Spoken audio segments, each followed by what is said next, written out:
The war against Ukraine needs to be ended urgently, and world leaders will help Vladimir Putin with this, since this war is causing increasing damage not only to Russia and Ukraine, but also to neighboring countries. Today, July 25th, the president of Kazakhstan, Kassym-Jomart Tokayev, made this appeal to Russian dictator Vladimir Putin. He directly told Vladimir Putin to his face that the war needs to be at least frozen. It's a shame so many young people are dying. This affects the gene pool of the peoples of Russia and Ukraine. And all this needs to be stopped because... Moreover, Tokayev, as the leader of a CSTO member country, actually stated that the nature of this war, quote, is not entirely clear to many, including us. So basically, Tokayev is saying directly, nobody understands why you, Vladimir Putin, even started this war in the first place. And last night, Ukrainian drones carried out one of the largest attacks on Russia in recent times. From the Wildberries warehouse in Yekaterinburg beyond the Urals, all the way to ships in the Caspian Sea that were transporting military cargo between Iran and Russia, and all the way to ships in the Caspian Sea that were transporting military cargo between Iran and the Russian Federation. That's what's important to understand. Tokayev's appeal and the Ukrainian strikes on Russia are directly connected. Because Ukrainian drones are hurting not only Russia, but they also stopped the operation of the oil port in Novorossiysk on the Black Sea, through which Kazakhstan, among others, pumps its oil. And that's why it's now in his own interest to put maximum pressure on Vladimir Putin in order to stop the war. Otherwise, Kazakhstan loses money. So, let's break all this down step by step. My name is Alexei Pechi. Before we start this episode, I ask you to subscribe to this YouTube channel. We're moving toward the 300,000 subscriber mark. Every day, we analyze all the latest news here, so you won't regret subscribing. I will be grateful to you for that. So, I'll start with the statement from Kassym-Jomart Tokayev, because his words are like a sharp slap in the face to Vladimir Putin. Kazakhstan is a formal ally of Russia in the CSTO and the main partner in the Eurasian Union. Putin once confidently believed that Kazakhstan was basically a vassal of Russia and its so-called backyard. And here is the president of Kazakhstan at a joint forum. On camera, he basically advises Vladimir Putin to stop the war against Ukraine. And to do it urgently, because this bald idiot is dragging down the whole region, not just himself. Next, I will give the full quote from Tokayev. All of this needs to be stopped because what's happening, in my firm opinion, only benefits and delights our opponents. He emphasized that Kazakhstan, quote, has always treated the Ukrainian people with respect. And he repeated that the nature of this conflict is not entirely clear to many, including us. Then Tokayev made an illustrative comparison explaining why he doesn't understand the root of this war. He said that, for example, the conflict between Azerbaijan and Armenia was understandable. There the reasons went far back in history and the war was over that part of the region. But the reasons for Russian aggression against Ukraine, he says, are not clear to me nor to many people across the region. For an ally's rhetoric, that's very harsh. In fact, he's telling Vladimir Putin that he doesn't understand why he even started this war against Ukraine. And it's important to note that Tokayev is saying this to Putin's face, realizing that Russia is now so weak that it won't be able to respond at all, even if it doesn't like these words from the president of Kazakhstan. Kazakhstana не понравится. Although, to be honest, I'm sure that even most Russians still don't understand why this war was needed in the first place. As a result, Tokayev suggested returning to the Istanbul Formula 2.0 under the guarantees of great powers, like the United States of America. And he noted that Vladimir Putin supposedly showed maximum diplomatic flexibility in Alaska. Well, that means Tokayev caved a little here, but the point is clear. The war needs to be stopped. But it's important to remember that Kassym-Jomart Tokayev's outspoken stance has a very specific reason, and it's not at all dictated by altruism or a great love for Ukraine. Unfortunately, no. Well, at the very least, meeting with Putin is already disgraceful. I know that. I would feel disgusted even seeing that bald spot from 100 meters away. The reason for Tokayev's statement is quite rational and pragmatic. The thing is, Ukrainian strikes on Russia are already hitting Kazakhstan's wallet too. On July 23, Kazakhstan's Ministry of Energy reported that the country's authorities had suspended cargo operations at the oil terminal of the Caspian Pipeline Consortium in the port of Novorossiysk. The official reason is to ensure the safety of ships and crews operating in the Black Sea, since Russia is unable to guarantee the safety of ships in this port. The real reason is the threat of Ukrainian drone attacks. Last week, those drones attacked more than 100 tankers in the waters of the Black and Azov Seas, thus completely cutting off the Russians' ability to conduct any trade in the Black Sea. On July 24, Russia even halted shipping in the Black Sea altogether because it is unable to fend off Ukrainian attacks. Well, now tankers are simply afraid to approach the mooring facilities of the Caspian Pipeline Consortium terminal in Novorossiysk. It has reached the point where today the United States of America officially asked Ukraine to stop striking non-Russian ships in the Black Sea after an attack hit a tanker chartered by the American company Chevron. It has reached the point where this week the CEO of Chevron, Mike Wirth, met with representatives of the Trump administration to discuss the risks to the company's assets in Kazakhstan. The reason was a recent attack by Ukrainian drones on 4 tankers in the Novorossiysk area, and among them was a vessel chartered by Chevron. Let me remind you that Novorossiysk is the endpoint of the Caspian Pipeline Consortium through which Kazakh oil is transported. And Chevron owns 15% of this pipeline, as well as 50% of one of Kazakhstan's largest oil fields, Tengiz. And after the attack, the operation of the pipeline was partially restricted, which forced Kazakhstan to cut production. They already had to cut oil production due to a lack of storage capacity. That is, there is nowhere left to store it inside Kazakhstan. The pipeline, which ends at the port of Novorossiysk, is not capable of transporting such volumes of oil, and therefore, well, the Kazakhs were forced to reduce oil production. And now, in this situation, the Americans are asking Ukraine not to strike Novorossiysk so that Kazakhstan can continue to earn money during the war. At the same time, the Ministry of Energy of Kazakhstan announced that it is already limiting oil production in order not to overload the oil depots. Well, because, let me repeat once again, there's simply nowhere to pump this oil because the Russian port is shut down. So the situation is like this. Ukrainian drones are knocking out the Russian oil port, and as a result, even the Kazakh economy is suffering. That's why Kassym-Jomart Tokayev has suddenly become so active as a peacemaker. He is urging Putin to end the war not out of great love for Ukraine, but because this war has started to hit his own finances. The Kremlin's reaction to this is telling. Today, Kremlin spokesman Dmytro Peskov stated that the attacks on the infrastructure of the Caspian Pipeline Consortium are, I quote, an attack on Russia, Kazakhstan, and even the United States of America. After all, American companies are also among the shareholders of this CPC. Moreover, the Russian Foreign Ministry's drunk spokeswoman, Mashka Zakharova, reported that the armed forces of Ukraine have already attacked the infrastructure of the Caspian Pipeline Consortium for the 5th time, and she called on the international community to urgently condemn Ukraine for this.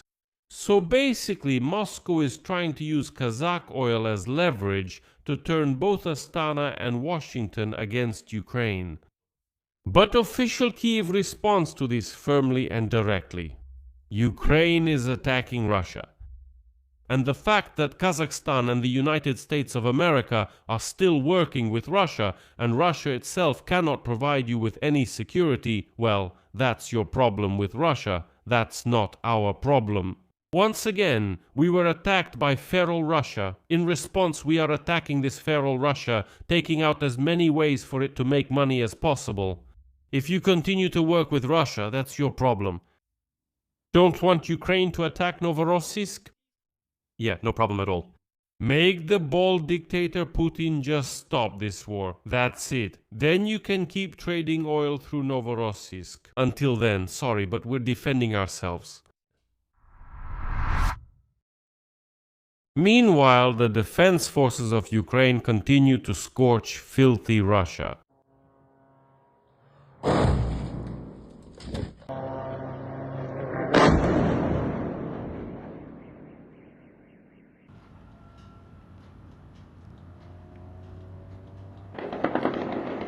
Yeah, it has to be said. Head straight to the factory. It's about to explode any minute.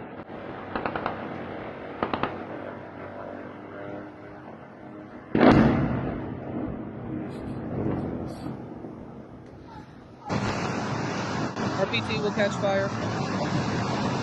Oh my goodness, what's going on? What is happening here?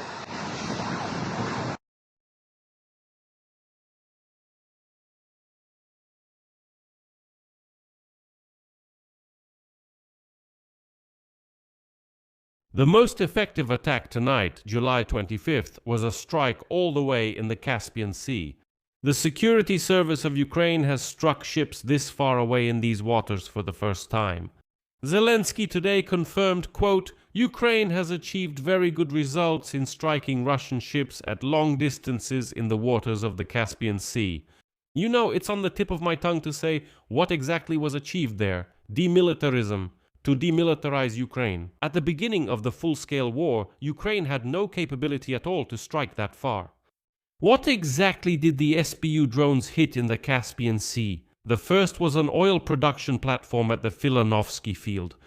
The second was the cargo ship port Olya 2 and the freighter Bege. This is a key detail because both ships are under international sanctions and were used to transport military personnel for the war. The third is by Russia and Iran. In other words, we are targeting the logistics of the very Moscow-Tehran connection through which Iran supplies Russia with weapon components. Third, under attack was a Project 124-18 Molniya missile boat, that is, a warship. And the international community remains silent because they understand that in this way Ukraine is not only defending itself but also them, because it is destroying the logistics between the two terrorist countries, Russia and Iran. Next, strikes on the rear areas. Volodymyr Zelensky confirmed that last night an oil refinery in Tyumen, a logistics facility in Yekaterinburg, and a fuel and lubricants warehouse in Rostov-on-Don were hit. Separately in Rostov, the SBU targeted air defense and electronic warfare assets, specifically destroying a Tor M2 surface-to-air missile system, a Pol-21 electronic warfare system, and 2 warehouses with FPV drones. Drones also attacked Engels and the occupied Luhansk today. There are fires everywhere. It's worth focusing separately on Yekaterinburg because this was also a symbolic strike. On the morning of July 25, drones struck a Wildberries warehouse again. This time in Yekaterinburg, beyond the Ural Mountains. A large-scale fire was, of course, recorded at the scene. This is actually a continuation of a systematic campaign. And now, based on open data, it is already possible to calculate that over the course of a week, Ukrainian forces have struck Wildberries warehouses with a total area of 802,000 square meters. As of today, that's about 14% of all the logistics capacity of the Wildberries marketplace. The value of the damaged Wildberries real estate alone is estimated at 60 billion rubles. And here's an important point that needs to be discussed, because Russian propaganda is trying to portray these strikes as attacks on civilians. Although, to be honest, I don't care at all. Russians aren't shy about striking Ukraine at all, and they don't comment on it in any way, but nevertheless. The founder of Wildberries, billionaire Tatiana Kim, writes about strikes on ordinary people. Sellers in Russia complain about strikes on civilian targets and say, "How can this be? Now we have no money, our business has collapsed, how am I supposed to feed my children?" and so on.